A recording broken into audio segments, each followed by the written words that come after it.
یسایہ اور اس کا 22واں باب جو 25 آیات پر مشتمل ہے۔ رویا کی وادی کی بابت بار نبوت۔ اب تم کو کیا ہوا کہ تم سب کے سب کوٹھوں پر چڑھ گئے، اے پرشور اور غوغائی شہر،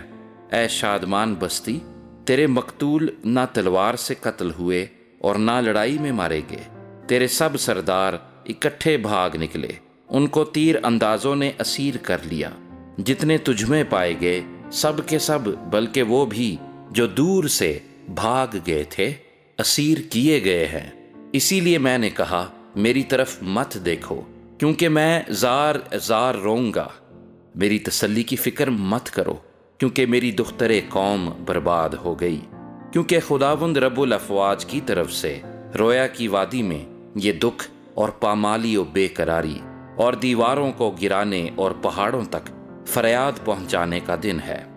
کیونکہ ایلام نے جنگی رتھوں اور سواروں کے ساتھ ترکش اٹھا لیا، اور کیر نے سپر کا غلاف اتار دیا، اور یوں ہوا کہ تیری بہترین وادیاں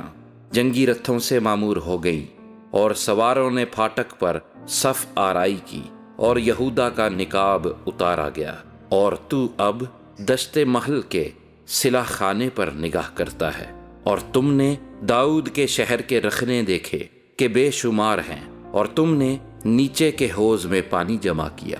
اور تم نے یروشلیم کے گھروں کو گنا اور ان کو گرایا،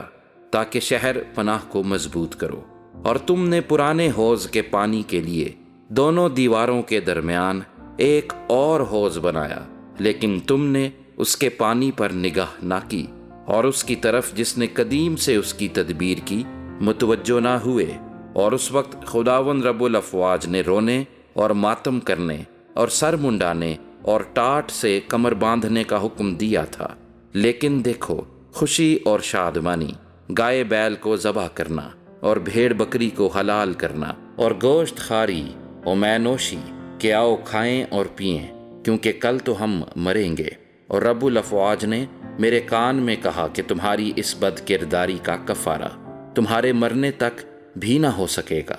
یہ خداوند رب الافواج کا فرمان ہے۔ خداوند رب الافواج یوں فرماتا ہے کہ اس خزانچی شبنا پاس جو محل پر معین ہے، جا اور کہہ،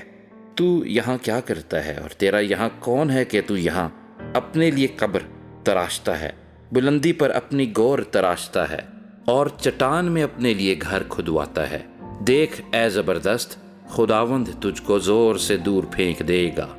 وہ یقیناً تجھے پکڑ رکھے گا، وہ بے شک تجھ کو گیند کی مانند گھما گھما کر وسیع ملک میں اچھالے گا۔ وہاں تو مرے گا، اور تیری حشمت کے رتھ وہیں رہیں گے، اے اپنے آقا کے گھر کی رسوائی۔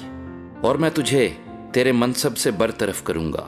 ہاں وہ تجھے تیری جگہ سے کھینچ اتارے گا۔ اور اس روز یوں ہوگا کہ میں اپنے بندہ الیاقیم بن خلقیہ کو بلاؤں گا، اور میں تیرا خلعت اسے پہناؤں گا، اور تیرا پٹکا اس پر کسوں گا، اور تیری حکومت اس کے ہاتھ میں سپرد کر دوں گا، اور وہ اہل یروشلیم کا اور بنی یہودا کا باپ ہوگا۔ اور میں داؤد کے گھر کی کنجی اس کے کندھے پر رکھوں گا، پس وہ کھولے گا اور کوئی بند نہ کرے گا، اور وہ بند کرے گا اور کوئی نہ کھولے گا، اور میں اس کو کھونٹی کی مانند مضبوط جگہ میں محکم کروں گا، اور وہ اپنے باپ کے گھرانے کے لیے جلالی تخت ہوگا،